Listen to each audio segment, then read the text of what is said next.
नमस्कार दोस्तों, India news के डिजिटल प्लेटफॉर्म पर आपका स्वागत है। मैं अभिषेक सिंह।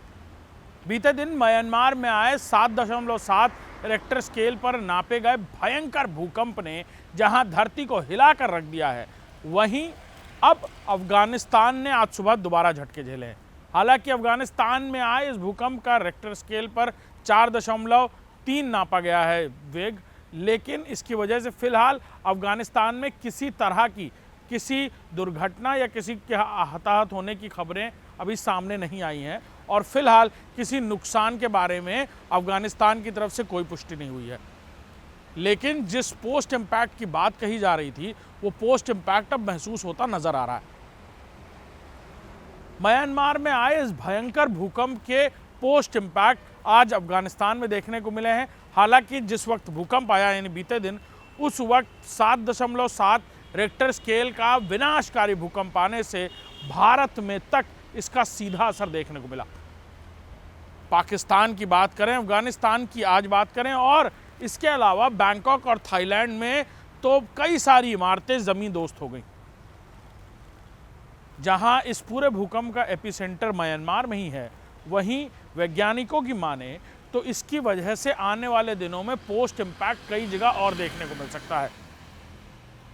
एक तरफ यह भी कहा जा रहा है कि अफगानिस्तान में आए 4.5 के वेग के रिक्टर स्केल पर नापे गए इस भूकंप की वजह ये पोस्ट इम्पैक्ट ही हो सकता है।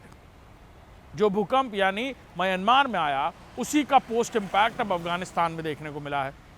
हालांकि एहतियात के तौर पर निर्माणाधीन इमारतें हों, बड़ी इमारतें हों, उनके पास से लोगों को हटने के लिए कहा गया है। अंडर कंस्ट्रक्शन बिल्डिंग में काम रोक दिया गया है और अफगानिस्तान में कई जगहों पर मैदानी इलाकों में लोगों को रुकने को कहा गया है। लेकिन म्यांमार में आए इस विनाशकारी भूकंप, जिसने 600 से ज़्यादा लोगों की जान ले ली, 1500 से ज़्यादा लोग गंभीर रूप से घायल हैं और कई सारी बड़ी बड़ी इमारतें ज़मीन में मिट्टी में मिल गई हैं। वहीं इसका पोस्ट इम्पैक्ट आज सुबह अफगानिस्तान में देखने को मिला, जहां रिक्टर स्केल पर भले ही उस वेग से इसे ना नापा गया हो, लेकिन ये कहा जा रहा है कि जिस इंटेंसिटी से धरती के नीचे से ये इम्पैक्ट आया है, वो आने वाले दिनों में अगर इस तरह का इम्पैक्ट दोबारा आता है तो वो विनाश फैला सकता है। यानी धीरे धीरे म्यांमार से बढ़ते हुए अफगानिस्तान तक पहुंचे इस भूकंप के भयानक झटकों ने पूरी दुनिया को फिलहाल हिलाकर रख दिया है।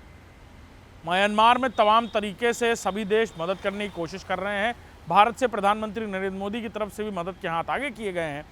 अफगानिस्तान में आए इस झटकों के बाद इस पूरे मामले को लेकर रिसर्च और तेज हो रही है और कई सारे जियोलॉजिकल वैज्ञानिकों की तरफ से अपनी अपनी राय भी दी जा रही है। एक बड़े पैमाने पर बात करें तो वैज्ञानिकों की तरफ से कहा गया है कि इस पूरे कोरल जोन के सभी देशों को फिलहाल एहतियात बरतनी होगी, जिसमें भारत भी शामिल है।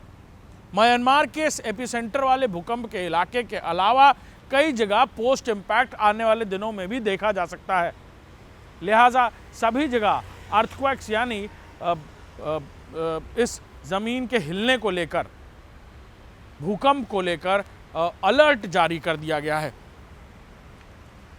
और देखना होगा कि आखिर इस वेग का कारण क्या निकलकर सामने आता है। पहले भी म्यांमार में इससे भयंकर भूकंप आ चुके हैं, लेकिन 7.7 इंटेंसिटी के इस भूकंप के झटके अब अफगानिस्तान में आज देखने को मिले हैं और ऐसी भी उम्मीद की जा रही है कि ये पोस्ट इम्पैक्ट आने वाले दिनों में भी देखा जा सकता है। नमस्कार।